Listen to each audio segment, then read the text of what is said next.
We have the presence of a quorum attending on video conference. Notice of this meeting has been posted online for at least 72 hours. On March 16th, 2020, Governor Greg Abbott granted a request by Attorney General Ken Paxton to temporarily suspend a limited number of open meeting laws to the extent necessary to allow telephonic or video conference meetings in response to the COVID-19 pandemic. In accordance with those suspended rules, Fort Bend ISD certifies the following. Although members of the board are not gathered in a central physical location, we do have a quorum in attendance at this meeting by video conference. This meeting is being held by video conference because the convening at one location of a quorum of the governmental body is not appropriate during the COVID-19 public health emergency. Based on current guidance from federal, state, and county authorities concerning large gatherings and social distancing during the COVID-19 public health emergency, there is no established location for an audience to observe the meeting. However, the live meeting is audible and accessible through a YouTube link that was timely and appropriately provided to the public and media as part of the meeting posting through a news release and via the district website. All other meeting procedures will adhere to board adopted procedures to the extent practicable. An audio and video recording of this meeting is being made and will be available to the public on the district's website. All right. First on our agenda this evening is our cybersecurity training introduction. Dr. Dupree. Yes, sir. I'll just get us started. So basically we have 3 goals tonight, board. One of the things that we need to do is we want to go into closed session so that we can share with you the confidential and secure ways that we are securing our systems, the cybersecurity measures we're taking to be very proactive to protect the district's data and systems. So that'll be the first step. Second stage is we would come back into open session to do about 1 hour to 1 hour, 15 minutes of the legislated requirement of annual cybersecurity awareness training with the board. So we'll take care of that. And then the policy committee of the board has asked us to have the board engage in some conversation about our cybersecurity policies. There are some required new policies that the committee needs to attend to, and they've looked at some preliminary drafts, but they wanted the entire board to give some feedback about philosophical positions, those kinds of things, so that they can prepare to bring those back to the board in the near future. We do have a plan this evening that, as I've just talked through, the goal is to probably be in closed session 30 minutes or so to do that part of the meeting, and then out in open session for the remainder of the evening. Training, as I said, would be about 1 hour to 1 hour, 15 minutes. That would get us to our to complete the training by about 8 o'clock, 8:15, and then our goal is to be done by 8:30 or so. So a lot of it's going to be, the timing is going to depend on how the conversation goes and how much the board wants to talk about the policies and those kinds of things. But we're here for your pleasure this evening to engage in a good rounded conversation from all perspectives of cybersecurity. We also do have a special guest that we're going to hear from in closed session, Special Agent Brian Gaines. He's going to talk about our partnership with the FBI in regard to cybersecurity. So with that, Mr. President, Mr. Long, if I missed anything, are we ready to go into closed session? Just one thing, I'd like to introduce a couple of the members you may or may not know. Chris Carr, if you can raise your hand. Chris, where are you? Okay, he is our cybersecurity advisor. Chris has over 25 years of experience in technology and information security, ranging from Department of Education of Michigan and to all the way to the U.S. House of Representatives. And he held a bachelor's degree from Michigan State University. And he also held a lot of certification like Lean Six Sigma, ITIL, which is a IT specific certification. Also, he is a certified information security professional. So he will be leading a lot of the discussion with cybersecurity. Also, Jojo Jacob. Whatever Chris says we need to do, Jojo and his staff do. Basically, what Chris does is that he takes the best practice out there and also take under advisement things that Mr. Gaines brings to the table, or any notices that we need to make sure that we capture and or any holes that we need to plug in terms of information security. So without further ado, Mr. President, we're ready for the closed session. You are on mute, sir. Thank you very much, Mr. Pham. We will now convene in closed session under the Texas Open Meetings Act, Texas Government Code, Chapter 551, under the following sections for the purpose of private consultation with the board's attorney on any or all subject matters authorized by law. To consider purchase, exchange, lease, or value of real property, personnel matters, security matters, Section 551.082, student discipline matter or complaint, personally identifiable information about public school students. We are now convening in closed session.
There are no closed session items to vote on this evening, so we will now turn the meeting over to our Chief Information Officer and Information Security Advisor to provide our training, Mr. Pham. Okay, Chris, go ahead and take us through, and let's zip it through quickly. You are on mute, sir.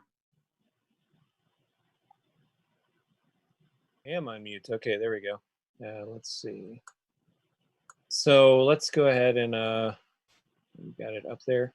So we're going to go ahead and present to you the training that we have that meets the requirement of the new law, the House Bill 3834, as defined in the Texas Government Code. School districts are now required, as well as elected officials, to take the cybersecurity awareness training. The goal, the focus on our next slide, I don't know if we're following along on slides, but the next slide, the focus on the two things that are required of a cybersecurity training program per the Texas Code are focus on forming information security habits and procedures to protect the resources, and also to teach best practices for detecting, assessing, reporting, and addressing information security threats. So are we, okay, I think we're on the goals. We've got more slides. I guess next slide. Yeah, we'll go next. That way we can keep up. Next slide, next slide. Okay, so that's the best practices. Next slide. Won't go through all this, but these are the requirements that we're required, or that any annual information security training is required. So you'll see here the principles in section 1, what information security means, what types of information we're securing. 1.2, safeguarding mechanisms, how to safeguard the information. And so you'll be looking for a lot of these during the training, that you'll see that we're going to hit all of these with the training that we purchased that's authorized and approved for this. Next slide. Additionally, there's best practices for detecting. We're gonna cover, obviously, what we mean by threat actors, risk, things of that nature. Also indicators for common attacks. You'll see that we'll walk through some of that in the last session that we have with Kevin Mitnick. Next slide. Some of the learning outcomes, users should be able to identify acceptable information security habits and procedures, able to detect and identify basic information security threats, and that they're able to address and report. That's going to be a big piece of this. And next slide. Again, this is to cover us. We purchased a DIR certified training for all staff. We've enrolled all 12,500 active users in our system. We're already at about 3%. We started Friday. We're already at about 3% completion. We're required by law to complete this training by June 14th, 2020. So the 4 courses we'll take you through now meet that annual cybersecurity training requirement. So the next one. The first course we'll take you into is Your Role, Internet Security and You. The duration is about 15 minutes. I think Gary's got that loaded up.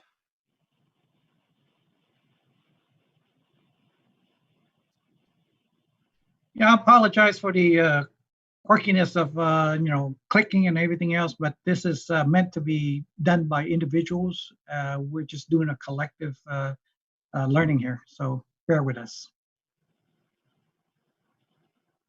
Thank you, Mr. Pham.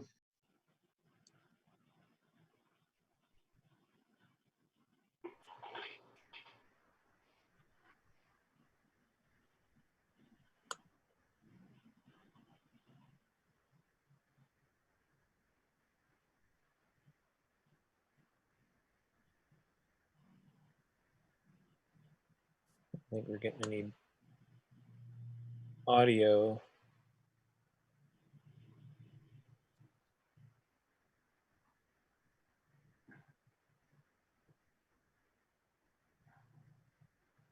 Gary, I don't think we're getting any audio.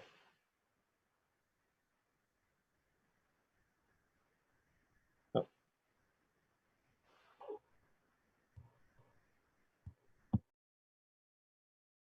Try sharing that again.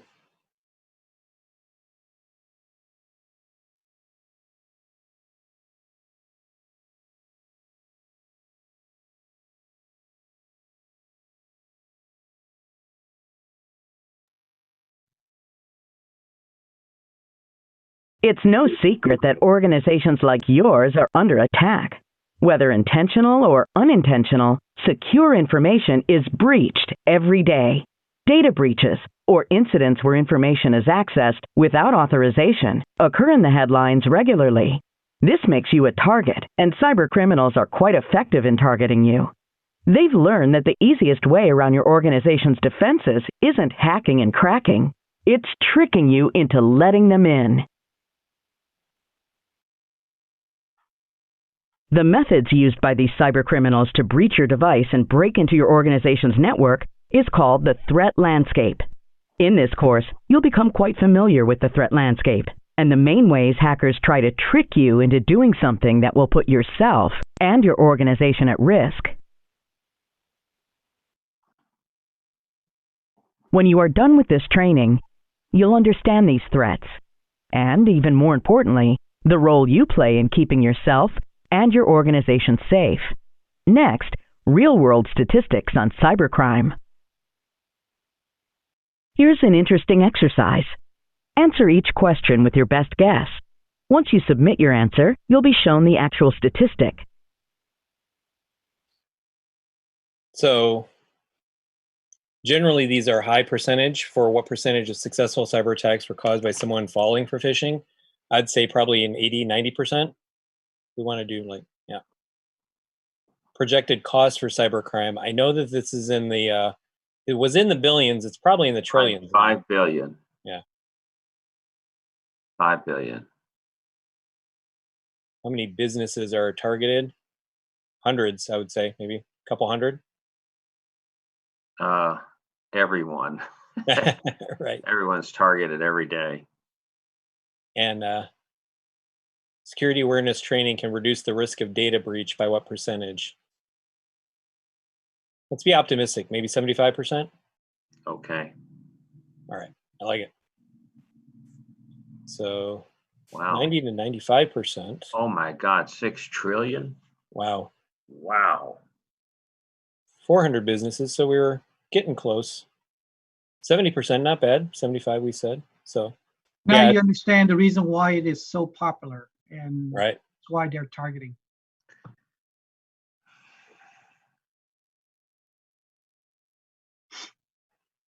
As you can see, cybercrime is on the rise, and it's no longer a matter of if, it's a matter of when an attack will occur.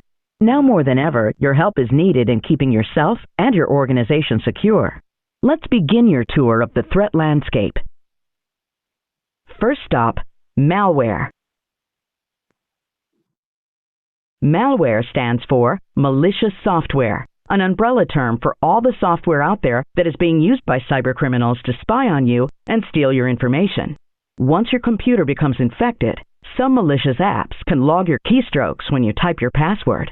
Some apps take over your computer and can even allow the hacker to turn on your webcam and spy on you or listen to your conversations. One type of malware that's in the news a lot is called ransomware. This malicious software can hold the files on your computer, your smartphone, and even your entire network hostage until you pay a ransom. Now, let's move on to our next stop, social engineering. Social engineering is the art of manipulating, influencing, or deceiving you into taking some action that isn't in your own best interest or in the best interest of your organization. The goal of social engineers is to obtain your trust, then exploit that relationship to coax you into either divulging sensitive information about yourself or your organization, or giving them access to your network. Now let's discuss some of the ways social engineers can con you into revealing sensitive information. Please review the following security tip.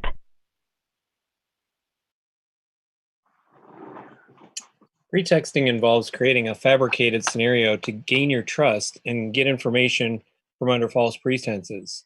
These types of attacks are on the rise, so it's important to be vigilant and never give information over the phone or in person unless you have confirmed their identity. There are three main categories of social engineering attacks. Digital attacks are cons using email or text to trick you into taking an action, like clicking on a malicious link or opening an infected attachment. In-person attacks are cons that involve a face-to-face interaction that prey on your social nature. Phone attacks involve cons run over the phone that try to trick you into divulging personal information or giving access to computer systems. Now, for a closer look at digital attacks. Phishing is the most common digital attack. For example, you receive an email that looks like it's coming from your IT department telling you that there's a problem with your email account and you need to reset your password. You are asked to click the link in the email. The link takes you to a password reset page with a password field, which is what the hacker is after. Once he has your password, he can gain entry into your account. He'll use this to access your computer and tunnel into your organization's network. Next, we'll look at a more sophisticated digital attack, spear phishing. Spear phishing is a small, focused attack via email on a particular person or organization. The goal is to penetrate your organization's defenses. In this attack, the criminals invest time researching a specific target using social media and other open sources of information. Armed with this information, they send you a personalized message designed to trick you into taking an action that will put your organization at risk. Spear phishing attacks can be convincing, but just like in any phishing attack, you must take an action for it to be effective. So, it is imperative that you remember to always think before you click that link or open that attachment. Please review the following security tip. When asked to click on a link or open an attachment, suspect that you are being phished. An in-person social engineering attack is where the hacker walks into your location and tries to hack humans. A classic example is tailgating. This is where the hacker scouts an area like the outside smoking section at your company and then joins your group as a smoker, participating in your group conversation. When your group returns to work, he follows you in just like any other employee and then finds a workstation he can hack and infiltrates your company's network. Now let's look at another physical attack that uses an infected USB device. Please review the following security tip. When faced with a possible in-person attack, it's better to be firm than insecure.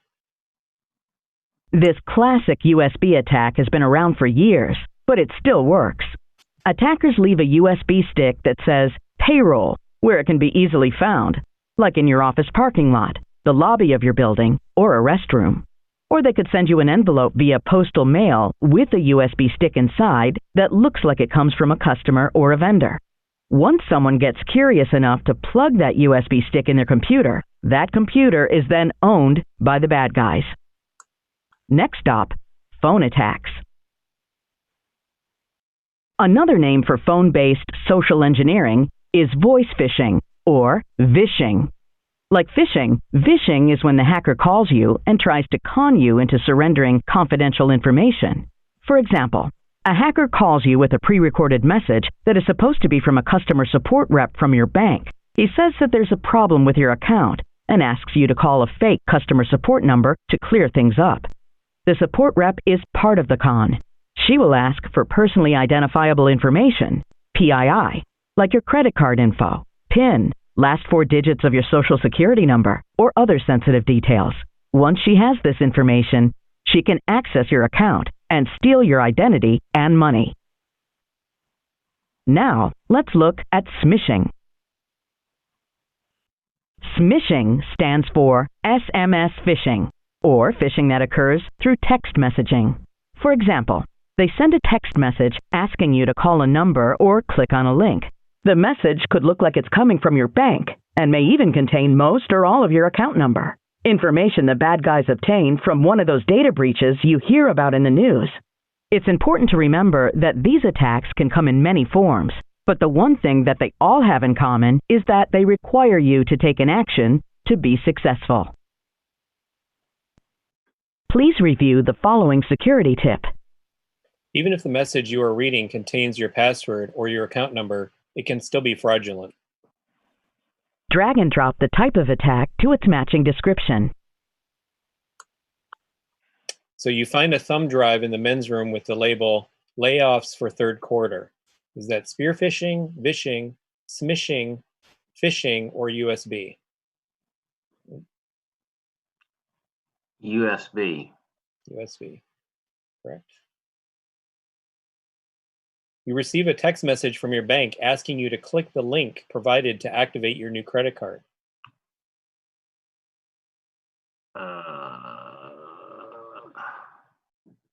So this is a text message. Smishing. Smishing.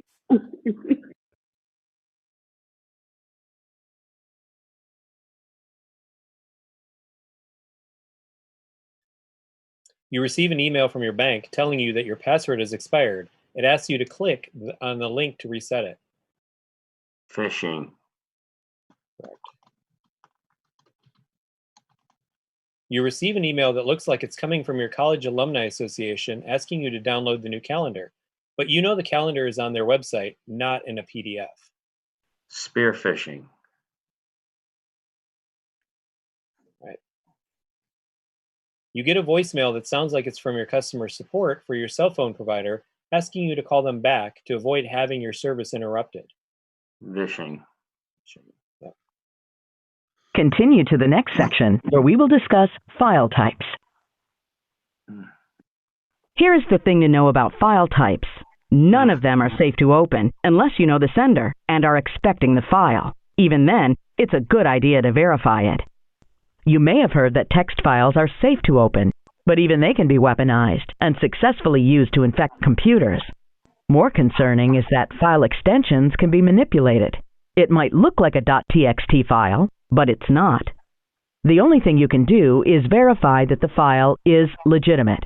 No matter how convincing the message, your safest bet is to pick up the phone and call to verify it. And by no means should you use the contact info listed in the message. Next, the ever-growing concern: mobile attacks.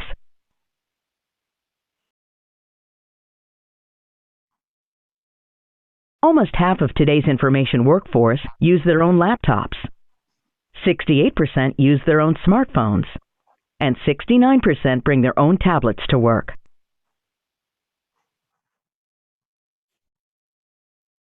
It's not hard to see why mobile device security is a big concern, especially in view of the information stored on these devices. Customer information, intellectual property, contracts, and competitive data, to name a few. Then there's the potential infiltration of corporate networks to consider. Your mobile device has a powerful handheld computer and can be hacked just like any other computer. There are some differences, however, that we'll look at next. Unlike your computer, your mobile device is usually never more than an arm's length away. Cybercriminals are always looking for ways to infect it with spyware. With spyware on your device, hackers can harvest data about you and conduct surveillance on your every move. New malware can quickly turn millions of mobile devices into a botnet, short for robot network. It's a network of internet-connected devices that can be used to bring an organization down, steal data, send spam, and allows the attacker to access the device and its connection. The cybercriminals use botnets to gather your details and sell the information on the dark web, or they use the botnet to click on ads and generate fraudulent, pay-per-click advertising revenue. Malicious apps are another way criminals gain access to your internal network. A smishing attack, a malicious text, gets you to click on a link where you download a malicious app that puts malware on your phone, allowing the criminal to control your device. They can now steal your username and password and gain access to your organization's network. Next, let's take a look at websites. Any website is potentially dangerous, but some are more dangerous than others. Gambling and sexually explicit sites, and those that offer free downloads, to name a few. But reputable, high-traffic sites can also become infected with malicious advertising, and you don't even need to click on the ad for your computer to be compromised. This malware can infect your workstation just by landing on a web page. This is called a drive-by download. Consult your IT department or your organization's security policy on how to avoid this kind of attack. Please review the following security tip. Never connect to an open Wi-Fi unless you're using a VPN or virtual private network. It's too easy for hackers to trick you and gain access to your device. Just never do it if you want to stay secure. Read the scenario and answer the question. Click Submit when you're ready to continue. It's 7 a.m., coffee in hand, you log in to check out your favorite news stories, but when you try to move on, your browser keeps being redirected to a strange website. You've been infected with malware, but you didn't click on a link or download a file. What are the most likely scenarios that could lead to being a victim of a drive-by download? Choose all that apply. A, you click on a link that leads you to a gambling site and your computer starts running slow. B, you go to your organization's intranet and download the latest company policy PDF. C, you visit several sites that offer free downloads of a computer software you want to try. D, you access your insurance provider's physician directory. I guess A and C. A and C sounds good. Yes, A and C. Correct. Both scenarios could result in a drive-by download. One of the biggest threats from social media is the abundance of shared information that can be used by social engineers to trick you or your coworker. Travel plans are an obvious example of information that you should never share online. Announcing that you won't be home is never a good idea, but there are less obvious pieces of information that can put you and your organization at risk.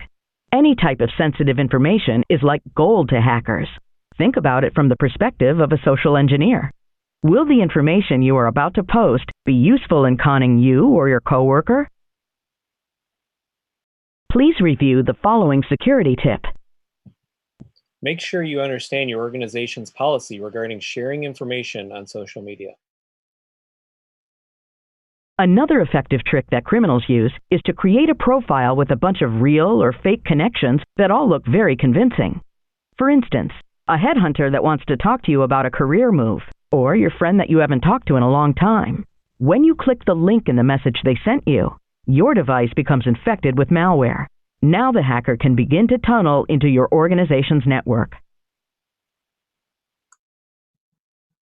There's no getting around it. You are the last line of defense for your organization. Understanding the threat landscape and that you play a very important role in defending your organization against these threats is the first step in becoming part of the human firewall.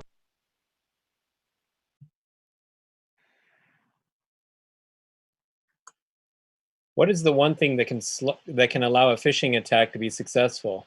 A, an authentic sounding message that looks like it's coming from someone you know. B, a message that includes personal or professional information about you. C, taking some action like clicking on a link or opening an attachment. Or D, receiving a voicemail from a current customer and returning their call. C. You have to take action for it to be successful. Right. What is your best defense against social engineering attacks? A, install good antivirus software. B, never open any attachment or click on a link in any email. C, have a very suspicious attitude. D, never take any action before you're certain it's safe. I would say D. D. D. Uh-oh.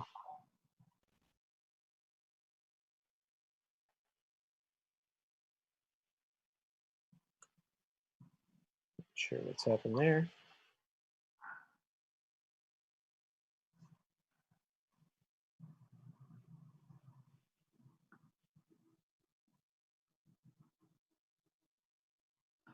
Which of the following is least likely to be the start of a social engineering attack? A, while waiting for coffee near your work, a fellow patron asks you where you work.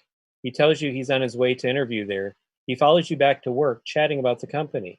He assumes that you will let him in using your access code. B, you are at a marketing conference and a fellow attendee attending the same seminar asks you which company you work for. C, you are in an elevator on your way to work and you see a nice looking thumb drive on the floor of the elevator. D, a fellow you aren't familiar with tells you that he's been sent by IT to install updates on your computer. He lets you know it will take about 20 minutes and to feel free to take a short break while he does it. B. Least likely. Least likely, correct. What makes mobile devices so interesting to cyber criminals? Choose all that apply. A, your mobile device is never more than an arm's length away. B, almost half of today's information workforce use their own laptops. C, mobile devices are easier to hack than other computing devices. D, people are less careful with mobile devices.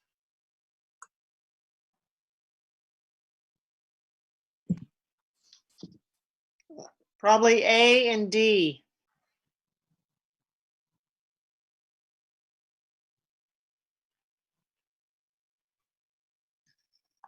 Maybe it's A, B, C, and D. Mobile C. device. I don't know about C. Yeah, A and C. Actually, it's A and B.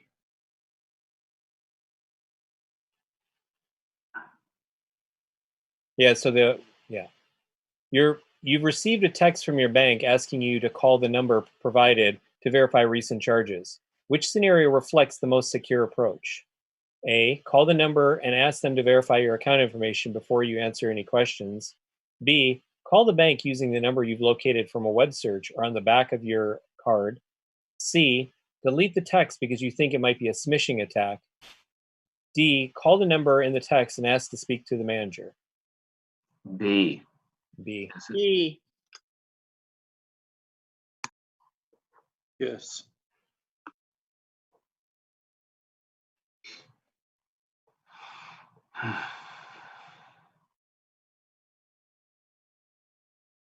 Well done. We almost got it. All right. Done. So we've got another course coming up here. Let's see. After this next one is handling sensitive information. We'll get that loaded up. So, Ms. Or- Correll, while we wait to answer this question, is currently that is not in our CQ or CQB. And like I said, I will review with Veronica to see if it fits better in the communication policies. Yeah, and to the other two questions real briefly, do we have good stats on how our employees use their personal devices? Because we're not at a one-to-one perspective, we do support BYOD. We do have staff that do use their devices a lot, but they are restricted from doing certain functions from their personal devices. As far as how do we prevent the drive-by type downloads, we'd kind of mentioned it earlier, but when we see malicious links that come through and they get reported, we can go ahead and block those proactively at our firewall. And then we go ahead and we look for anybody that's clicked that link, and we have a protocol we follow to secure their account and to secure the computer that they were on. So we're not always able to prevent it because sometimes they're brand new links that we haven't seen. But once we're aware that it's a bad link, then we can take remediation. Okay, well, thanks for answering those. I figured out that typing my questions in the chat might be a real efficient way to answer questions between modules. Sure. No, it's we'll answer it then. And anything we don't cover here, we're happy to follow up these as well in more depth if you'd like. Thank you. Welcome to Security Awareness Training, Handling Sensitive Information Securely. In this module, you'll learn how to identify sensitive information and how you should handle such information to keep it secure. We'll address some questions we often hear, such as, what do you mean when you say sensitive information? What if my job doesn't require me to deal with this kind of information? What steps should I take to help protect sensitive information? Or what if my job requires me to share sensitive information with others? Okay, first, let's define sensitive information. Sensitive information is any privileged or proprietary information which, if compromised through alteration, corruption, loss, misuse, or unauthorized disclosure, could cause serious harm to an individual or an organization. For our purposes, the words sensitive, confidential, controlled, and private all mean essentially the same thing. There are 5 specific types of sensitive information we'll focus on in this module. Personally identifiable information, or PII, protected health information, or PHI, credit card information, controlled unclassified information, or CUI, and other proprietary information. You must always give the highest level of protection to all 5 of these types of information. Let's have a look at the first one, personally identifiable information, or PII. For the purpose of data protection, PII is defined as any instance of an individual's first name, or first initial, plus the last name, and any one of 29 additional confidential items. Here are a few examples of these additional confidential items: the Social Security number, driver's license or state-issued ID number, credit card or debit card number and expiration date, date or place of birth, wage and salary information, vehicle identifiers, including license plate numbers, and medical histories. You can view the entire list of 29 confidential items under the definition of PII from the Resources tab at the top left of the screen. All of this is private information that could be misused if it falls in the wrong hands. An identity thief needs only a small amount of information to be successful. To make it easy, think about PII this way. If it can be used to uniquely identify a specific individual using non-public information, it's considered PII and must be protected. Remember that, to be considered PII, the information must have 3 elements: the first name or initial, plus the full last name, plus any one of the list of 29 data items on the PII list in the Resources tab. So, for example, if John Smith was born on January 1st, 1965, the customer listing John Smith, date of birth 1/1/1965 would be considered PII. But the listing John S., date of birth 1/1/1965 and John Smith, date of birth 1/1/XXXX would not be considered PII because they could not be used to uniquely identify a specific person. There are a number of U.S. state and federal laws that require organizations to take all reasonable steps to protect sensitive customer and coworker information. Mexico and Canada each have their own national privacy laws as well. It is our responsibility to comply with all applicable privacy laws. Failure to do so could subject the organization to significant penalties and loss of public confidence. Now, let's have a look at the second important type of sensitive information: protected health information, or PHI. PHI is defined as all recorded information about an identifiable individual that relates to that person's health, healthcare history, provision of healthcare to the individual, or payment for healthcare. Here are a few examples of PHI for an identifiable individual: Social Security number, medical record number, health plan beneficiary number, biometric identifiers, including finger and voice prints, or full face photographic images and any comparable images. There are many more examples of what is considered PHI. You can view the entire list from the Resources tab at the top of your screen. Requirements for protecting PHI are defined in the U.S. by 2 primary laws: the Health Insurance Portability and Accountability Act, HIPAA, and the privacy provisions of the Health Information Technology for Economic and Clinical Health Act, HITECH. These laws carry stiff penalties for companies that fail to adequately protect PHI. You will find that there is a good bit of overlap between PHI and PII. Rules for credit card security are set forth in the Payment Card Industry Data Security Standards, PCI DSS, a set of industry regulations. For our purposes, credit card data includes the following: card numbers, debit or credit, expiration dates, CVV2 numbers, debit card pins, and data from the magnetic strip on the back of the card. As part of this organization, you must exercise care whenever credit card data is being handled. Failure to comply with credit card security standards can result in penalties and increased transaction costs. In addition, remember that stolen credit cards are often used to fund other criminal activity. What you need to know about controlled unclassified information. Before you learn about controlled unclassified information, CUI, it's important that you understand the difference between classified and unclassified information. What is called classified information is any information, like nuclear launch codes, that our government determines is either top secret, secret, or confidential, and clearly it is information they do not want the majority of people to see. The term unclassified information needs a bit more explanation. This type of information can be open to the public, or only available to some people, but not others.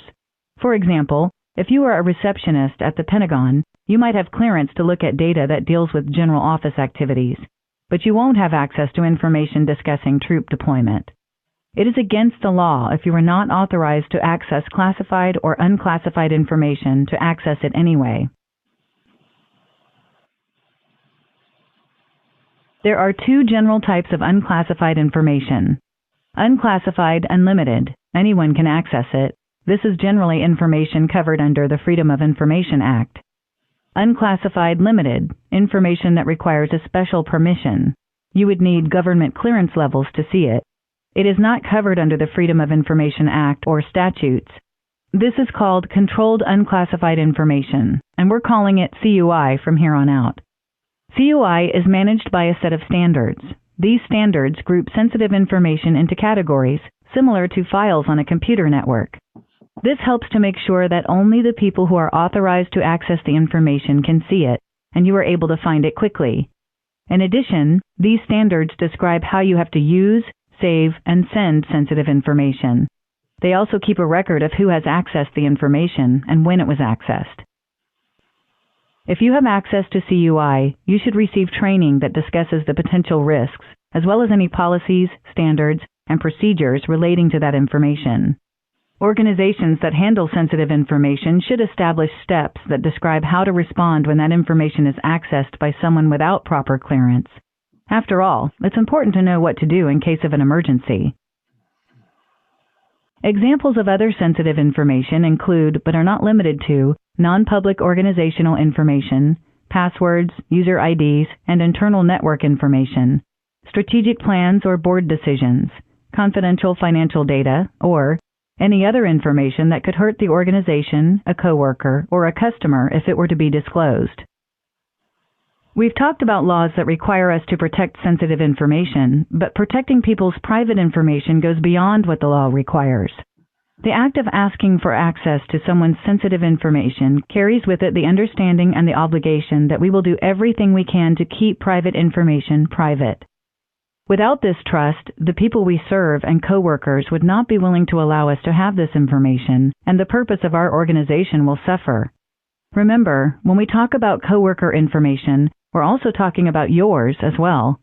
Please treat everyone's personal information with the same degree of care that you'd expect them to use with yours. Can you identify PII, personally identifiable information? Based on what you've learned so far, click or tap the examples that would be considered PII. Second one and the bottom one, maybe the third one. Yeah, definitely. Yes.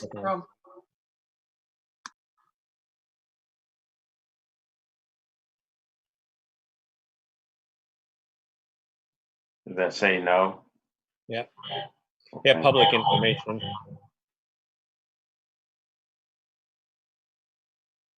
Sensitive, but not PII for the credit card number. Okay. No last name. Whenever you handle sensitive information, please keep 3 general rules in mind. If you have access to sensitive information but do not need it to do your job, please contact your supervisor and let them know. A good way to keep something private is to limit the number of people who can see it in the first place. If you have access to printed material containing sensitive information, do not leave it laying around. If you're done with it, shred it. Do not leave copies on top of your desk or on top of a copier or printer or in a fax machine for any length of time. And do not leave sensitive information on the screen of your workstation when you step away from your desk.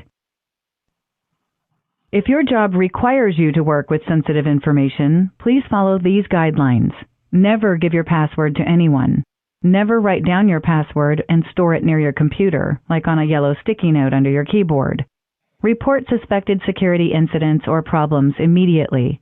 Never install personal or unapproved software on your work computer. Do not give your email address unless you are certain of the recipient and his or her intended use for it. Before you share any sensitive information, either with organizational personnel or with outside parties, always stop, look, and think first. Always make sure that the sensitive information stays where it should be. Here's some more detail. First, stop and take a minute to consider what you're about to do. Then look at the information you're about to share. Does it contain PII or PHI, credit card data, confidential organization information? Remember that improperly sharing PII, PHI, or credit card data can be illegal and could result in serious penalties, problems with our auditors, and additional security. Improperly sharing confidential organization information could harm our organization's reputation and cause it to lose public confidence. And next, consider, what am I supposed to think about before I share sensitive information? Here are some important questions to ask yourself when you think about sharing sensitive information. Am I authorized to share this information? Is the other party authorized to receive it? Am I certain that they are who they say they are? Do we have appropriate non-disclosure agreements, NDAs, and/or other legal protections in place, such as contracts and so on? Have I taken all possible steps to keep the information safe? Finally, make sure you're asking yourself, should I share this, rather than can I share this? And when in doubt, contact your supervisor or the security help desk and ask. Here's a quick check quiz as we wrap up this module. Which of these statements are valid reasons why you should take care to protect and safely handle sensitive information? Click all the answers that apply, then click Submit. The first option, various laws and regulations require us to protect customer and coworker information. The organization could be exposed to penalties and lawsuits if I do not protect sensitive information. Cyber criminals could steal information to sell it on the black market and compromise their security. My own personal information is also being stored here and must be protected. Ethically, it's just the right thing to do. I say all of them. All of them. Agreed, all of them.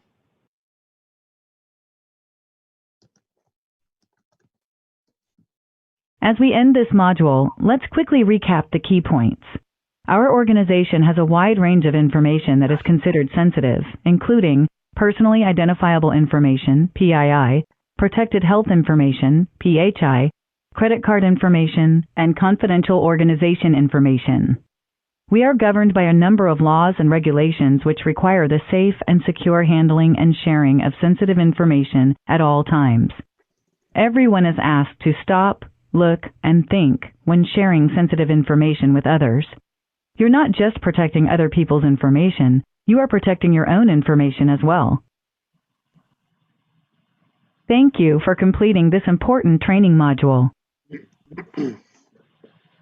And so there's some chat going on. We'll definitely be looking for next year to make sure that this is more tailored to Fort Bend ISD and education. A lot of the concepts are applicable. We do deal with a lot of PII. While we don't have what's considered PHI or HIPAA protected, a lot of that same information we do store in the student records. We do have that as part of the educational record. We don't deal with PCI, but with the recenter opening and taking a lot more credit card transactions than we've ever had before, we've definitely made sure that we've applied the appropriate security controls and segmentation there to keep those transactions safe and segregated from the Fort Bend network. So we can definitely make sure we punch that stuff up for future training. We have another one. Okay. Before we go to the next one, on the last module, with the permission from the board, we will leave it up to the board members to complete the last module. It's about 40 minutes long, so we will leave it up to you to complete it. And then after this module, we will go into the discussion of the policy, if that's okay with the board.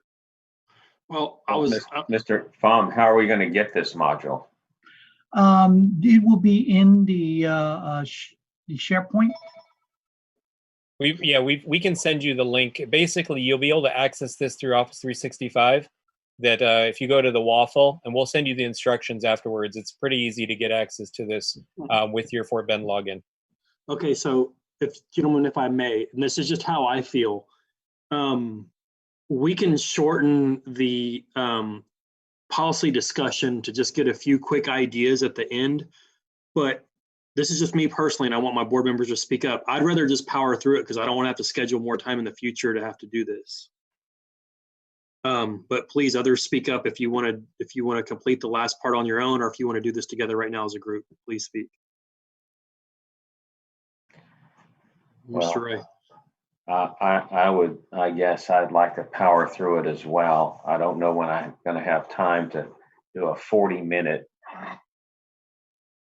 I hope the state legislature is going through all of this stuff. I hope they have to take this quiz. It is required by all governmental entities. Yeah, but they exempt themselves from a lot of stuff. Kristen, do you have sorry, Mr. Rose, I'm sorry. Well, I agree with you guys. I'm probably not gonna go do it on my own. It's gonna be hard to carve that time out. So let's just get through it and get it done. Okay. I agree, and I'd say having to do with the policy, if we can just spend just a couple of minutes understanding the components that that IT is suggesting for the policies, so we can make sure if the board members have anything else they want to add. That's mostly what the policy committee needs to know. Yes, ma'am. We will hit the highlights. And we can come back in June as well and have a more in-depth policy conversation if necessary. But as Grail, we had communicated earlier that we just took about 5 minutes to ask a few of those components. We could save ourselves an hour in the future. And if we need to come back, we'll come back in June and have the conversation. Dave, are you good with moving along? Yeah, and we already have a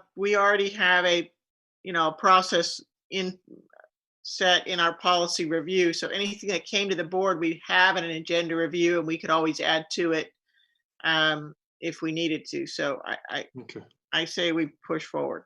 Let's do it. Perfect. Thank you.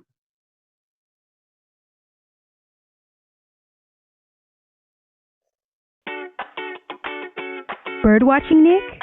There's a delivery van in the parking lot. It's been there for a while. Suspicious, right? I guess. Hey, Nick, what's up? I'm going to report that suspicious van to our facilities team per our security policy. Okay, but let's get some coffee first. I need to report this right away. Remember you taught me about the 5 W's? The 5 W's? What's that? The 5 W's are things you should notice if something suspicious is happening. Ask yourself who, what, when, why, and where, so you can report it to the appropriate authorities. What should I look for? Unauthorized people trying to gain detailed information about operations or security procedures. Strangers trying to look at your monitor or eavesdrop on phone calls. Also, anyone paying unusual attention to something like floor plans. That's right. Wait, you two are acting weird. Captain suggesting a coffee break before reporting a possible security threat? Julie pretending to not remember the 5 W's? What's going on? Well, I do know why the delivery van is parked outside. Something is going on, Nick, but it's not what you think. Follow us. Congratulations, Nick. You were voted the most improved security person of the year. Thanks to you two, I look out for unusual activity like people loitering or unattended bags, or unfamiliar vehicles parked in a reserved spot. The van was just dropping off balloons for your party. Well, I know that now. Nick, why do you have binoculars at work? Now that's suspicious.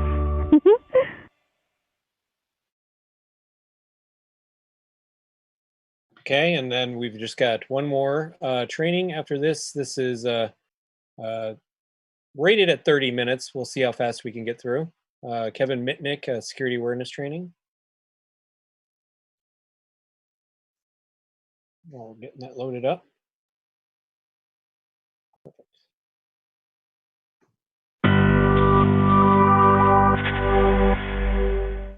If you haven't heard of him before, Kevin Mitnick was designated the world's most wanted hacker and became quite famous in the 90s for penetrating the defenses of large organizations and even the FBI. However, since 2000, he has been helping organizations defend themselves from hackers and has also been a successful security consultant, public speaker, and author.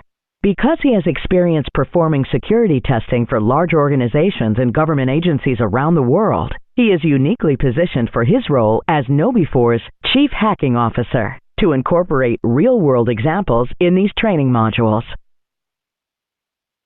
This course will give you updated information on some of the most current trends in hacking, so you can identify them when they happen, hints on how to identify potential threats and avoid them, strategies for staying safe on computers, mobile devices, and in modern office environments. This course contains the following modules: 2019, Common Threats; 2019, Social Engineering Red Flags; 2019, Danger Zone.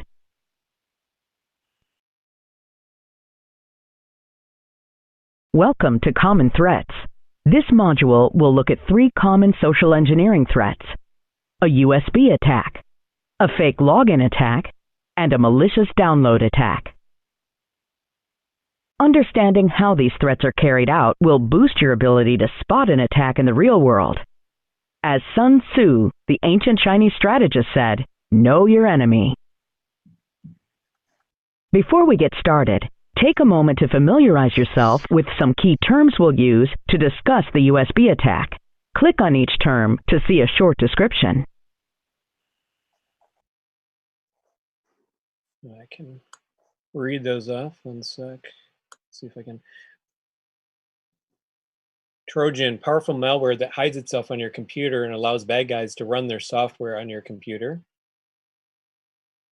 Format, to prepare a chosen partition, part of a drive, by deleting all the data and setting up a file system.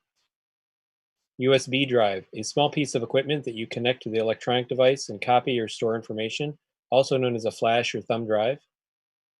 Keylogger is a small bit of malware that logs when someone types on his or her computer or keyboard and records the keystrokes.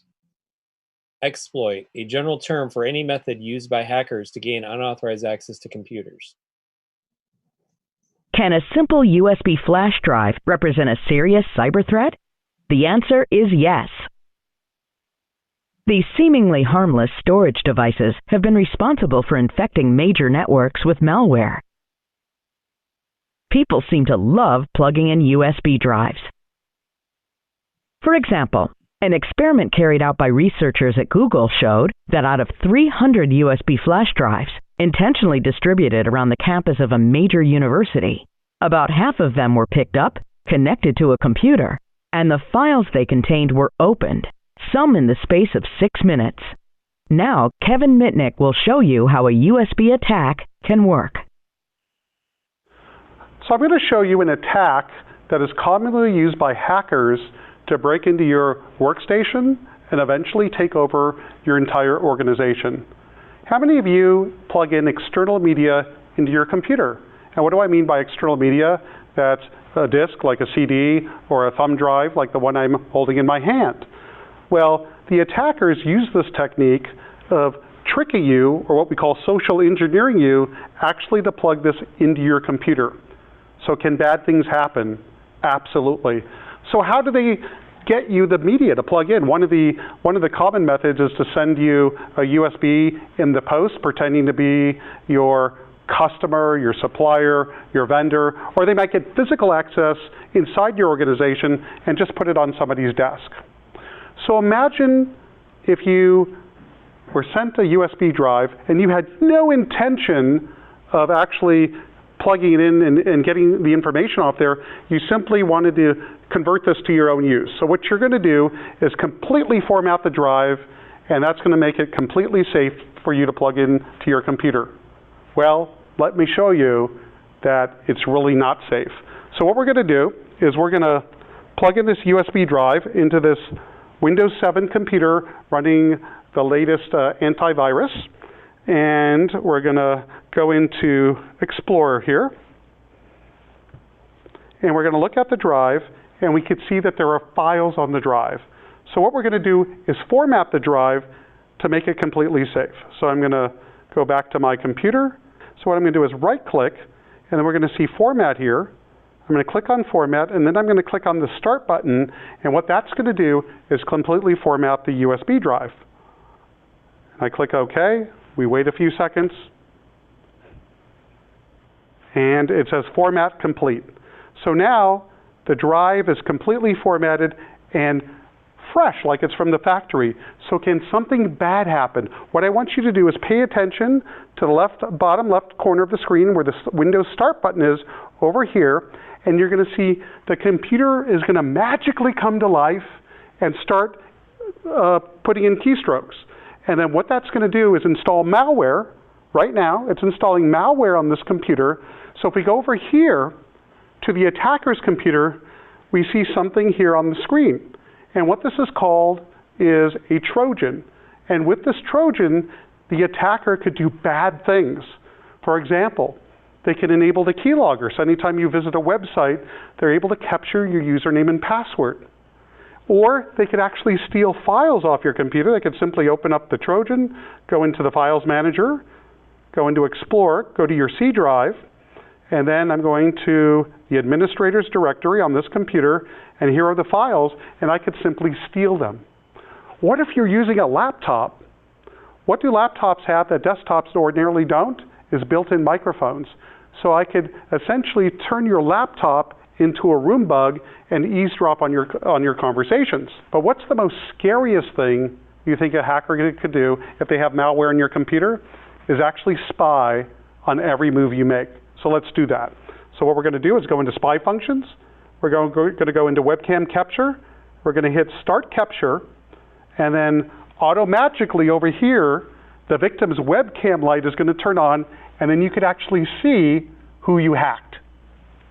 So you have to be very cautious whenever you plug in external media into your computer. You have to make sure that you obtained it from a trusted source. Most importantly, you must stop, look, and think before plugging in any external media into your computer.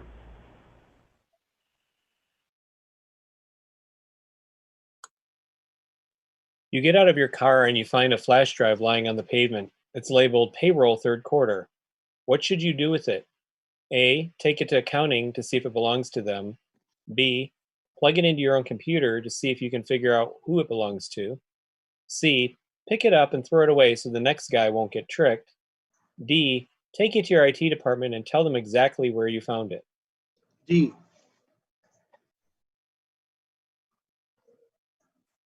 D, yeah. Yay.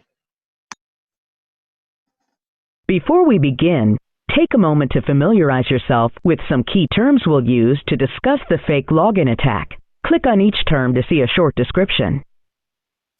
Blood drive, a charitable activity where people donate blood. I'm not sure we need to read through that one. Hopefully everybody knows blood drive. Domain name. That part of a web address that tells you who the owner of the web page is.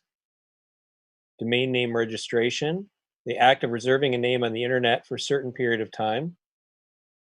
Phishing, the fraudulent attempt to obtain sensitive information such as usernames, passwords, and credit card details, often for malicious reasons, by disguising an email to look like it's coming from a legitimate and trustworthy source.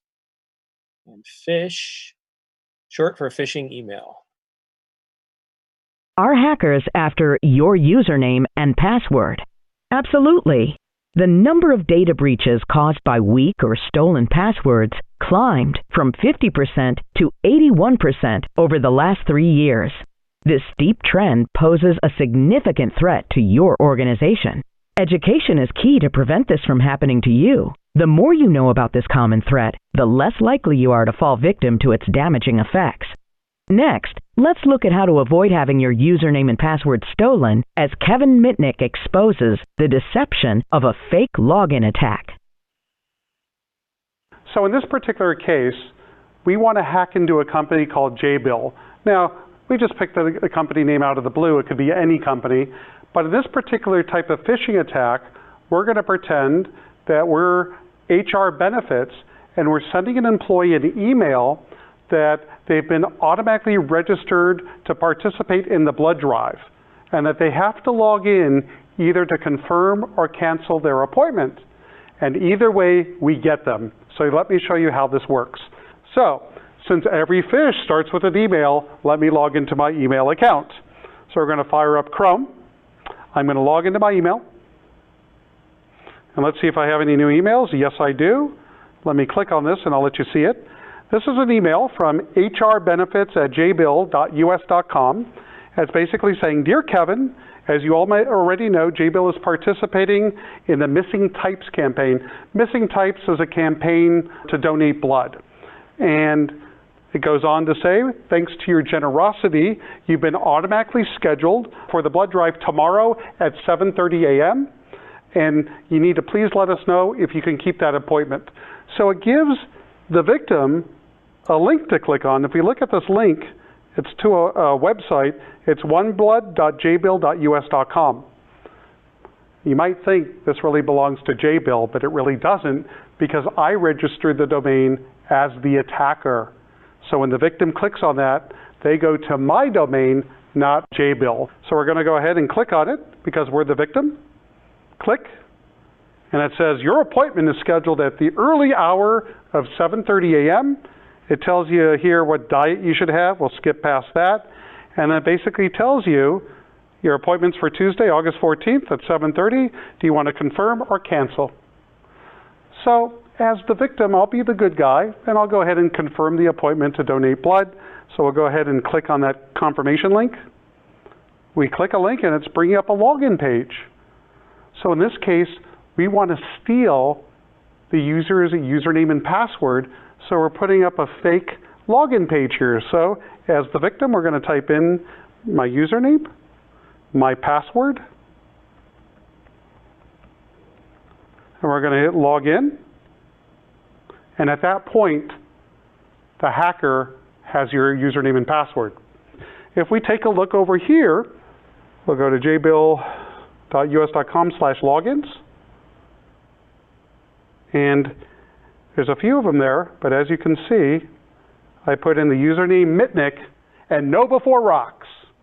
So what do you have to do to protect yourself against these types of sophisticated phishing attacks? You have to stop, look, and think before you click that malicious link. Which of the following questions is the biggest red flag? Choose the answer you feel best applies. A, was the email unexpected? B, did it ask you to take an action? C, did it prey upon your desire to help? D, did it seem a bit odd that you were automatically scheduled?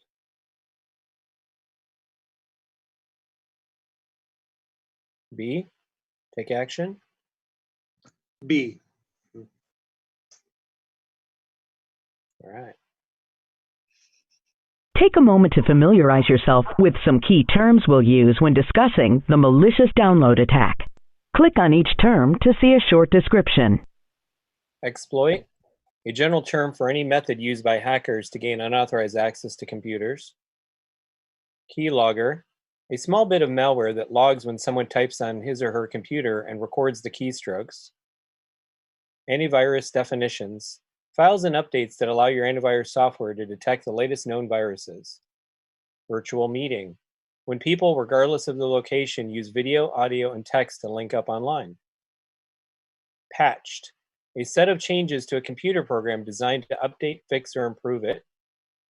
And TEDx, a nonprofit devoted to spreading ideas, usually in the form of short, powerful talks. TED stands for Technology, Entertainment, and Design. Here's a number that might stand your hair on end. Almost 14 million new phishing sites are created each month, and the number of new phishing cons are also on the rise. Bad guys create websites that appear to host legitimate downloads for products that turn up in search results. Often, they forge websites for brands or companies you recognize and trust. A person will search for a useful tool or program, download and install it to their computer, and boom! The cyber criminals have a tunnel into their entire organization. Next, Kevin will show you a sophisticated attack that uses a forged website and a malicious download. So I set up this example today, and what this example is, and we've actually used this in security testing, is where we do some research on a company and the employees that work for that company and find out who's spoken at conferences before. And then we send out the initial phishing email asking employees, hey, would you like to speak at our conference? It's going to be in your city in a month, and we'll pay all your expenses. Make the invitation very interesting, so hopefully they'll want to attend. And then once they confirm they're interested, then we send a second email to schedule a virtual meeting. And you've heard of this virtual meeting software that's out there. You have GoToMeeting, you have WebEx, and you have Zoom. It doesn't matter which one is used because the attacker could weaponize any of them. So I want to show you how this works. So first step is the initial email. Second step is the invitation to the virtual meeting. And then when you join that virtual meeting is where, if you're not careful, you end up getting exploited and the attacker is able to take control of your computer. So what I'm going to do here, show you the setup. Over here we have the bad guy's computer, and you see this big white screen. And over here we just have the typical Windows 10 computer that's been patched. It has the latest antivirus on here. So this is typically what you'd have in your company and at home. So let's fire up Chrome. And we're going to go into my Gmail. And we're going to take a look at an email here. And this email is from Kevin M. at tedx.us.com, which is really a phish. It's the second part. Initially, we found a victim that would be interested in speaking at TEDx, so this is a follow-up email. This is the real con. So if we take a look at this email, and I'm going to quickly go through it, it basically says, thank you for responding to our earlier email. We're delighted that you're interested in speaking at TEDx. And by the way, I set up this TEDx domain. It's fake. It's not really TEDx, it's me. And what I tell them is we have to have a phone call to discuss your presentation and the logistics before we could actually schedule it. So what we need to do is schedule a virtual meeting, and it actually gives the victim the information below the email of how to join the virtual meeting, the date, the time, and it basically has here to join from their computer. They click this link, and this link goes to Zoom. The real Zoom is really zoom.us. That's the real site. In this particular case, I created zoommeeting.us. It looks pretty similar, and when you visit the URL, it looks exactly the same. So if we look over here, we have the meeting ID number. That's 820411768. So we're going to copy it. We're going to click on the link. And this is where people make the mistake, is they trust the link in the email. And this is where you have to be cautious. We're going to click on it. And now it goes to the Zoom site. No, this is the fake Zoom site. It looks like Zoom. We're going to put in the meeting ID. We're going to click Join. And what happens with every virtual meeting software out there, it has to install a program on your computer so you can connect to the meeting. Everyone out there, whether it's GoToMeeting, whether it's WebEx, whether it's Zoom, or any of them out there, all do the same thing. In this particular case, because this is my site and this is fake, the victim is going to be downloading a program that I made. So we're going to save this.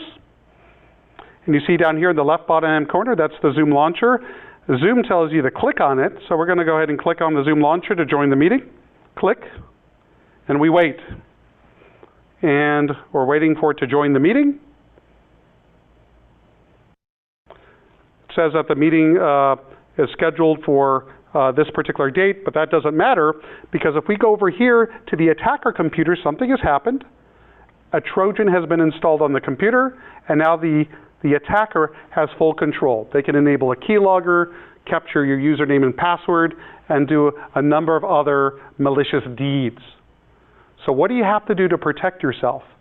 Whenever you get an email, especially inviting you to a meeting or wherever there's a URL, meaning a link in that email, you really have to check it out. But the best thing to do if you're joining a virtual meeting is don't trust the link in the email. Go into Google, type in like Zoom, click on the URL that Google provides, and then put in your meeting number so you don't get fooled like this. So what you have to do is you have to stop, look, and think before clicking that link.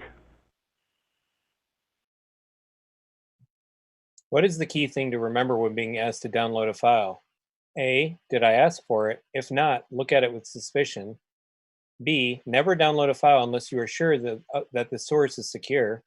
C, do I know the sender of the file and did I confirm with them that they sent it? D, all of the above. All of the above. All of the above.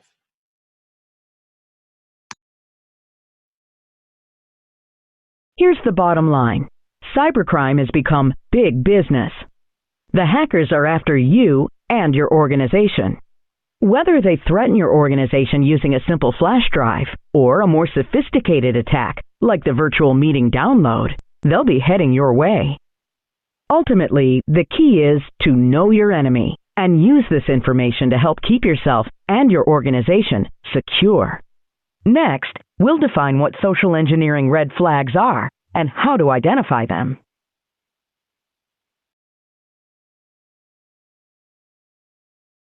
Welcome to Social Engineering Red Flags. First things first, let's define what social engineering is. It's the art of manipulating, influencing, or deceiving you into taking some action that isn't in your own best interest or in the best interest of your organization. The goal of social engineers is to obtain your trust, then use that relationship to coax you into either divulging sensitive information about your organization or giving them access to your network.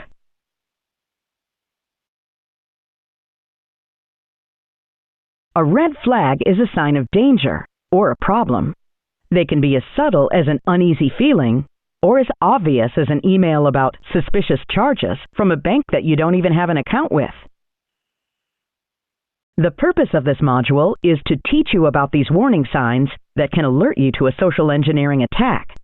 And who better to learn from than a hacker? Click the next arrow to meet Sparrow. My name's Sparrow. That's not my real name. It's just an alias I use to remain anonymous online. I'm a hacker. It's how I make a living. A lot of people out there can't spot my tricks, so I can con them into doing what I want. Let me walk you through some of my tradecraft. I'm not a spy or political activist. I'm a money-motivated hacker. There are a lot of other types of hackers, but we all use similar tactics. What I'll be going for is your organization's financial account information.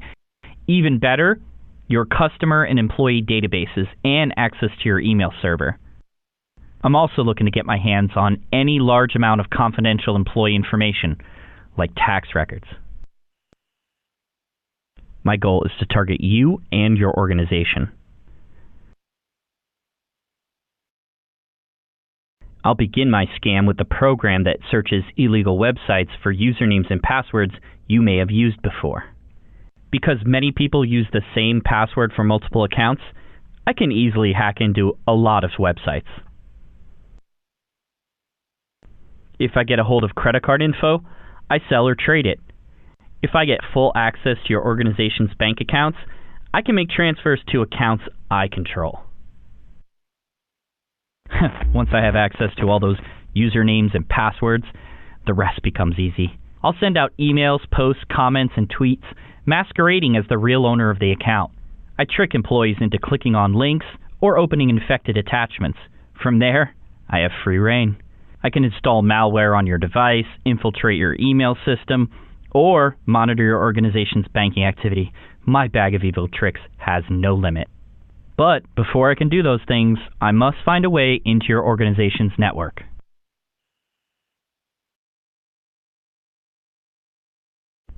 I may hang around the coffee house close to your office.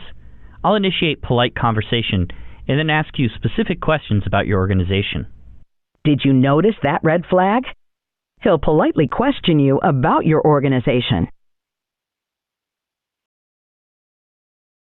I might also tailgate you or one of your coworkers. That means I'll follow you into the office and act like I work there. I want to see how much information I can steal with physical access. Be aware A social engineer follows you or your coworkers inside to get physical access using some kind of trick. I won't have a badge, or I might have a fake one, so you'll have to let me pass security. I might say, "That's weird. My badge isn't working. Can you let me in?" Some people want to be polite, so they're very helpful. Makes my job easy. Look sharp. Here's another red flag. Social engineers won't have a badge, or their badge won't work, so they'll have to ask you to let them in. Once I'm inside your organization, I could plant a sniffer, which is a network monitoring device. This will collect all sorts of useful information and send it to me. To do this, I'll need to hang around reception or another area until no one's around. I might even be wearing a uniform to look official. Shut the front door. Someone unknown hanging around, even in a uniform, is a red flag. While I'm in, I might get lucky and pick up some usernames and passwords just by shoulder surfing. This is when I look over your shoulder at what you're typing. My job is made so much easier when people leave their computers unlocked. I can get right in, and many times get access to the network. I don't even need to crack passwords. Okay, this one sounds obvious. Looking over someone's shoulder. Keep your eyes open and know what's going on around you. Oh, and people, lock your workstation when you step away from your desk. Just make it a habit. After that, I'll seek out details specific to your organization. Social media is perfect for this. Maybe I'll see that your organization just hired a new chief financial officer.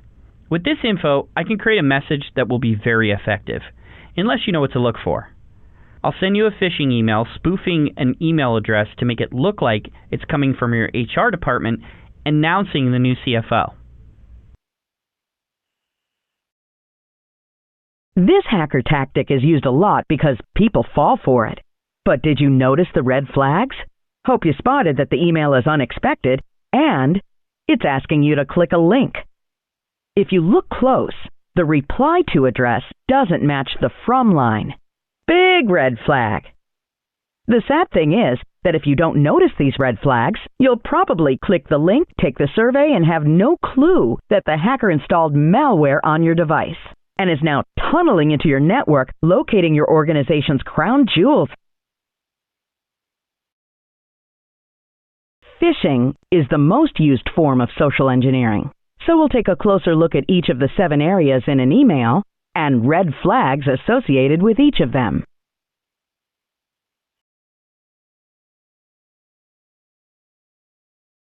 The from line. An email coming from an unknown address is an obvious red flag. If you know the sender or the organization, but the email is unexpected or out of character, it's a red flag. The to line. If you were copied on an email and you don't know the other people it was sent to, it's a red flag. The date line. If you receive an email that you would usually get during normal business hours, but it was sent at 3 a.m., this is a red flag. The subject line. If the subject line of an email is irrelevant or doesn't match the message content, it's a red flag. If it's an email about something you never requested or a receipt for something you never purchased, it's a definite red flag. Content of the email. Being asked to click on a link or open an attachment to avoid a negative consequence is a favorite trick of hackers. So, if the sender is asking you to click on a link or open an attachment, be on alert, especially if the stakes are high. The same is true if the email is asking you to look at a compromising or embarrassing picture of yourself or someone you know. If you have an uncomfortable feeling, or it just seems odd or illogical, it's a red flag. Hyperlinks. Look for the misspellings in the link. Notice there's an extra P in Google Play. If the email contains hyperlinks asking you to take an action, it's a red flag. Hover your mouse over the hyperlink. If the link address is for a different website, this is a big red flag. Attachments. Any attachment you receive that you aren't expecting is a red flag. Now let's do a short phishing exercise.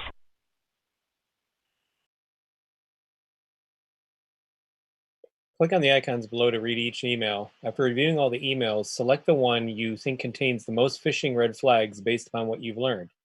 Hit submit when done, or tab through each of the options. So look at number 1. This one is from Human Resources. Hello all. As mentioned in the morning meeting, please be advised that we'll be conducting a routine fire drill today at 2. This is a drill, not an actual emergency. Please see the attached map identifying the emergency exits. This one is also subject, please share images. Hey, can you send me the images from yesterday's meeting? We were really behind on the project and you've got to start delivering faster. Not good. The link in the Dropbox folder below, and there's a link. And the third one, this one is warning, immediate action required is the subject. Dear member, your LinkedIn account has been compromised due to a recent data breach. Details are attached. Please reset your password using the link below. Choose the password. This one, notice, has LinkedIn misspelled as well. So, number 3.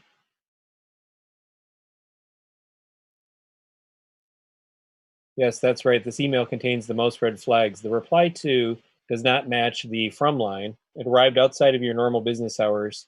The subject creates a sense of urgency. You don't know the other people it was sent to. The contents of the email implies a threatening situation, and it requires you to take action by clicking on a link or opening an attachment. Another tactic I use is called pretexting.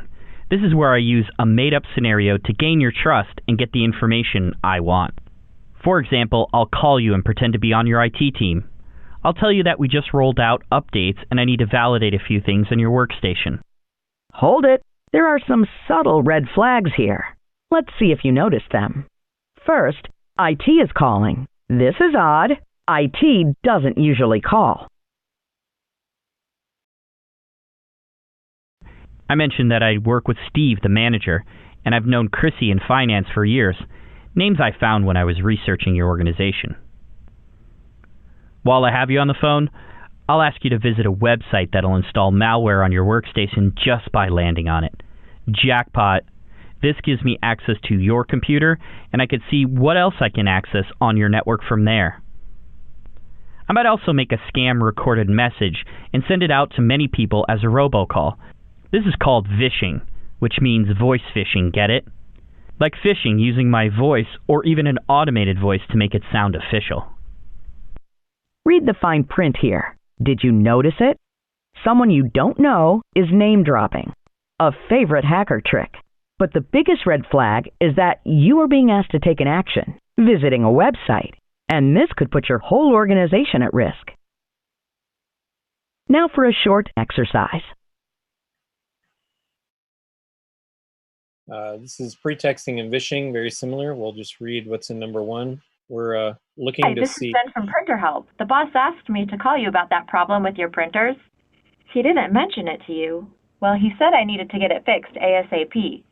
Thanks. Now go to www.printerhelp.com, and once you're there, download Print Tests. Yeah, that's the one. Go ahead and download it. Hey, I'm Sal. Your boss asked me to call you. He said that you guys are willing to post my information on your employee bulletin board. Yeah, well, I'm sure he just forgot to tell you. It's for the grand opening of our new restaurant. Yeah, of course I can bring the flyers to you. Hi, is this Wilma? Oh, sorry. I must have the name wrong. I'm calling to reach whoever's in charge of your vending machine service. Someone called from your place asking about healthier snack choices. Can you direct me to the right person?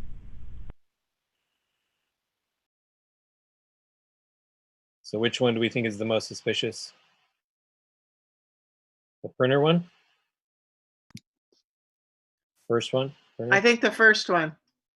Printer one.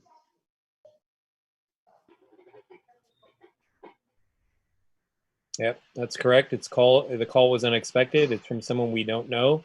It conveys a sense of urgency, and it asks us to take an action that we normally wouldn't do.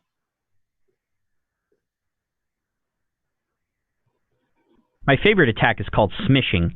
It's like phishing, but instead of an email, I use a text message. I can send a text from anywhere in the world and make it untraceable. Check it out. The link requires you to sign into your email account, but it's actually my login site, and now I have your username and password. Once I've captured your login information, I'll seamlessly send you to your real email account, and you won't even know that I just stole your username and password. I love technology. Whoa! Did you see those red flags? This message implies a threat as well as a sense of urgency. Plus, it's asking you to click a link and sign into your email account. Great bait, but you know better, right? Next, let's see if you can spot the malicious text.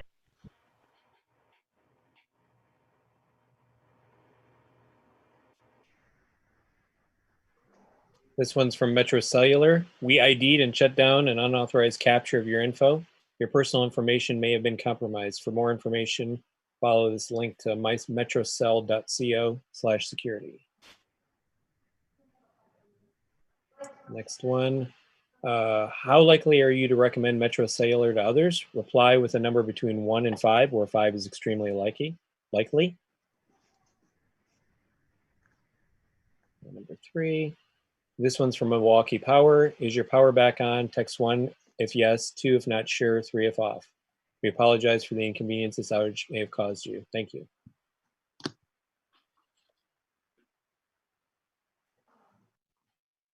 One. Yep. One. Link. Yes, this is a message conveys a threat or conveys a sense of urgency and asks you to take action that could put you and your organization at risk. Thank you, baby. If you use what you've learned here, you won't be the one to give me or other hackers access to your organization. Too bad for the rest of those unsuspecting users out there. Next up, a quiz to use what you've learned about keeping your organization safe from hackers and their malicious agendas. Get ready to enter the danger zone. One of your coworkers has left their screen unlocked. It's up to you to answer the questions correctly and beat the hacker to the unlocked workstation. You will be given 5 questions. If you score an 80% or higher, you will lock the workstation and win.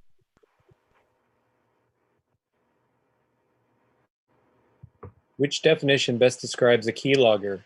A, malware that logs when someone types on his or her computer and records the keystrokes. B, a virus that uses log files to key in on the users that can easily be exploited.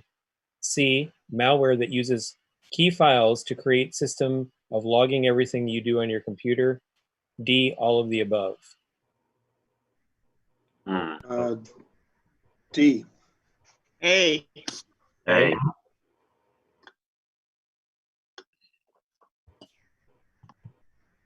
Right, that's correct.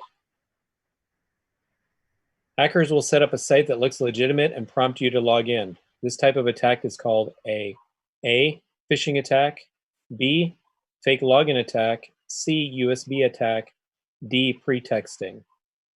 Fake login attack. B. Yeah. We're still alive. Which of the following is not an example of a red flag that would keep you from downloading an attachment? A, the sender is from outside of your company. B, the message is urgent and time sensitive. C, the link contains the email redirects you to a different site. D, the attachment is a TXT file. Which of these is not an example of a red flag? A. Probably. Well. Outside the organization, yep. Agreed. All right. Tailgating is an example of what type of attack? A, malware, B, spear phishing, C, physical, D, vishing. Physical. C. Physical. All right. Hackers most likely have information about you that they use to make their con more convincing. They gain this information through A, gaining access to your company's HR system through hacking into the network. B, data breaches, social media, and other forms of information available on the internet. C, attending a hacker conference where they exchange information. D, using a chat app to ask questions hackers within your organization already. B. Yeah, B. Data breaches, social media, information on the internet. Get rid of Facebook and everything else. Yep. Don't You beat post the your hacker bank. and lock that open Don't workstation post your before he bank could get account to it. You information have on saved the Facebook. organization. Right. I'm getting rid of Facebook. Congratulations. Please use the exit button to complete. And that concludes the fun training portion of the evening. Wow.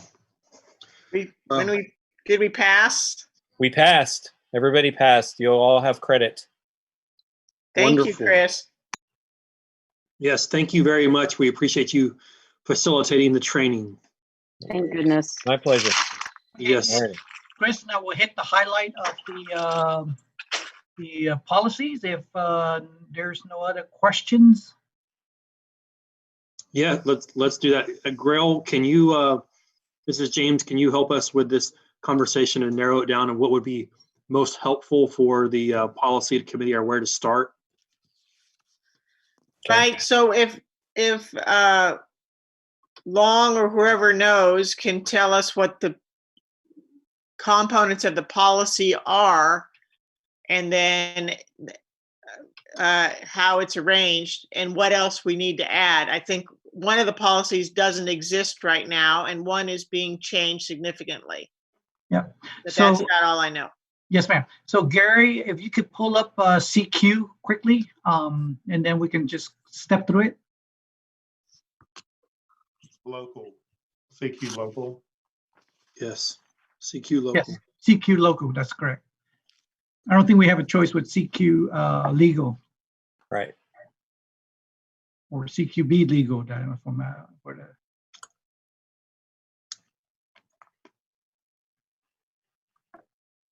Hey, Gary, are you priming the CQ local?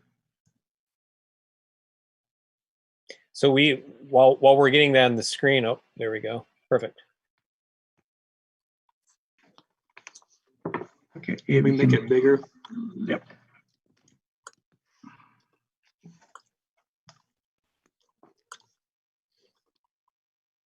Okay.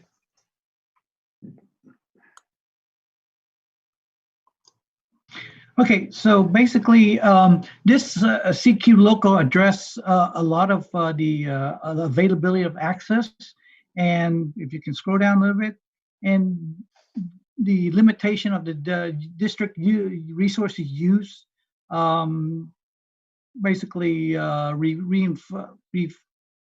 remind them of the acceptable use.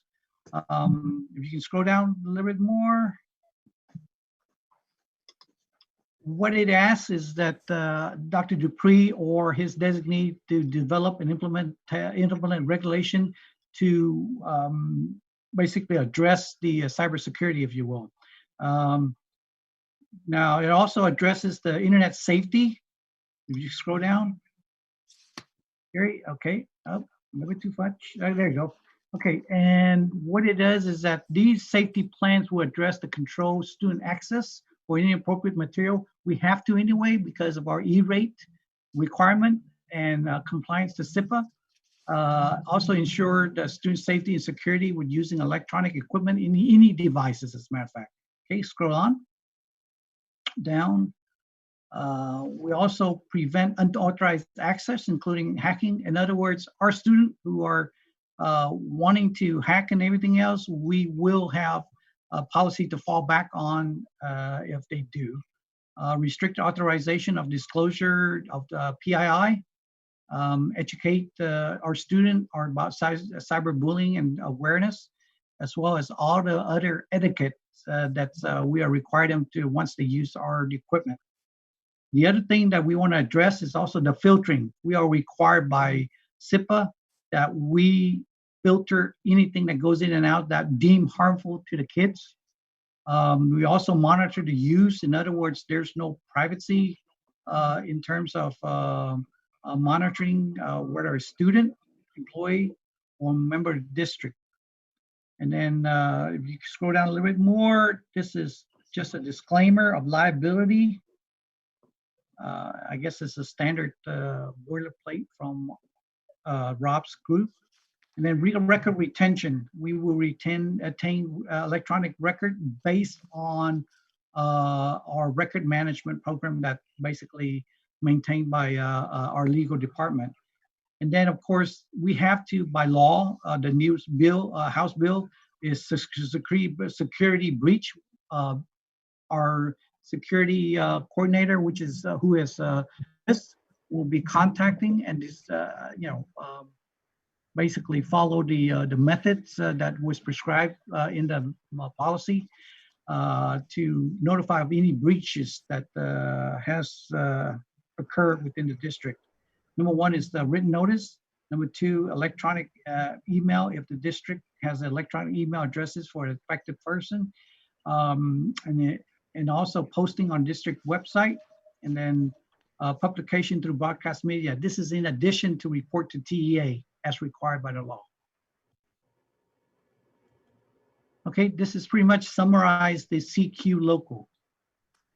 Long, so I've got a question based Yes, on sir. a recent board meeting. We were looking at another policy where the board engaged, had a little bit of conversation around our relationship with vendors and their access to our data. Is this the policy that we're looking at here where it would be appropriate to have this more restrictive language about how we about the non-disclosure and our data management agreements with partners? So I talked to Brian and Rob about it, and I think Brian agrees with the suggestion is that needs to belong in the business and finance portion of the policy. So that way we can require, especially contractual part of the policies. So that way we can require them to maintain the data protection for the student. Okay. So related to that, the electronic signature portion that's in here, is that should that be in business and finance, or is that, because that part's in this policy? That I think it needs to be mentioned here, and then what we're probably going to refer to the business and finance once it's in there. Is it in a current business and finance policy? I don't believe so. So that's why I need to get with Brian to search it, and then also Dr. Indelicado to make sure that we find out whether or not it is in there or not. But we need to get it in there. Yeah, and I think we need to decide if we need to put some controls of when this is allowed. Like, does the board need to identify that, or how would that be identified? That requires a little bit further discussion that I'm not sure right now how to answer that question yet. Okay, well, I think that'd be good information. Yes, ma'am. Okay, if we can go to CQB, and this is a little bit shorter, and I'm going to go really high level as the nosebleed level, if that's okay with you. Okay.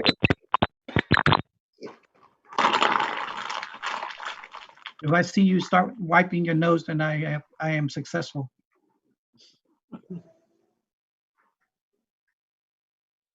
Okay, so this policy basically asks us to identify provide a cybersecurity coordinator, which we have. And then it also requires us to report to TA any breach or cybersecurity attack. You can scroll down. Long, do we want to do the local? That is the local. This is the CQB legal. Do we Oh, want I'm sorry. CQB local. I'm sorry. That's correct.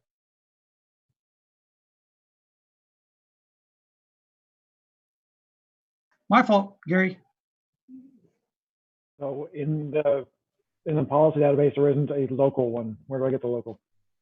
I think there was. Did we not? It's after the legal. I think it's after legal. Yeah, I think so. Because I think we included both legals and both locals.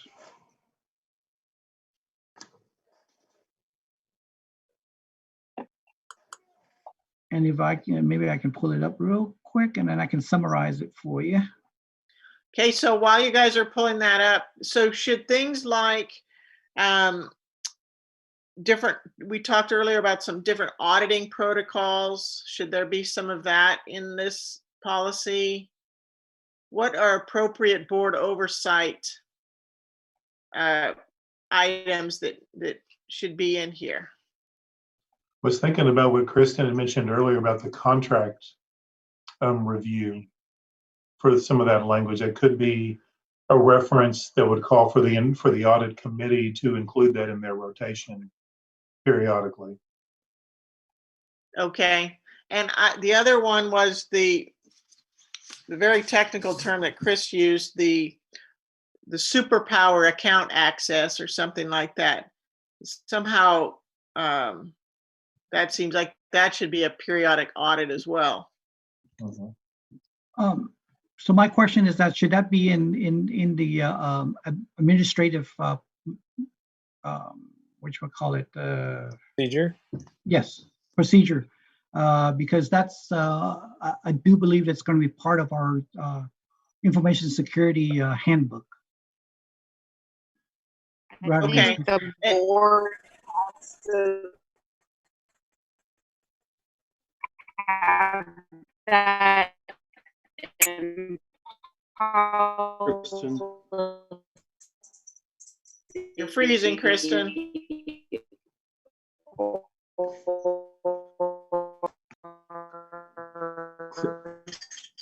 If we want to ensure that it's going to happen, what kind of timelines? Is this better? Yeah, please start over. Okay, Sorry. so I was saying, I think that it needs to be in policy. I think if the board wants to ensure that it's going to happen, it needs to be in policy. I don't know if we have to put a time frame, but we at least have to, I don't know if we need to be specific with time. We could put a time frame but I think it needs to be in policy. Okay, we will take a note and see if we can add to that. Chris, if you don't mind, take a note on it. So now that Gary pull up the CQB logo, it is really to satisfy the legal requirements. Having a cybersecurity plan, which Chris went over, the training, which we thoroughly went over. However, as I pointed out, we're going to go in and try, Chris and I, we're going to try to create our own version of it. So that's the way it will be catered toward the educational environment. And then coordinators, we have identified that to the TEA, security breach notification. Again, that is in parallel with CQB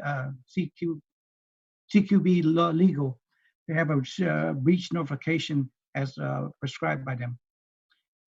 With this, I guess, with what you're asking, we may have to add on that piece about audit of the appropriate access level, if you will. Right. Long, it seems like there's some repetitiveness between these two, breaches reporting. Why would that be in both of these policies and not just one of them? I'm not sure. Anthony, could you help with that? Because I don't remember the reason why we want to repeat if it's already illegal. No, it's in both of the locals that you went over. It was in CQA and CQB. I don't think it's in CQA that I know of.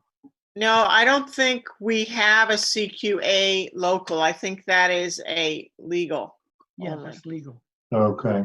Yeah. So we're just making sure we subscribe to the belts and suspenders philosophy. I don't think we have, it's repeated from CQ local versus CQB local that I know of. So what other major categories is the board? I mean, I think we've heard some, I mean, I've got a good understanding about your expectations around audits. Some of those key areas from the governance level, I think that we can incorporate. What other thoughts do y'all have?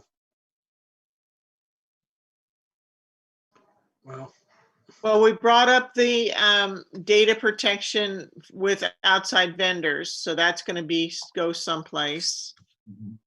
And then I guess the other question is, should there be a statement in here about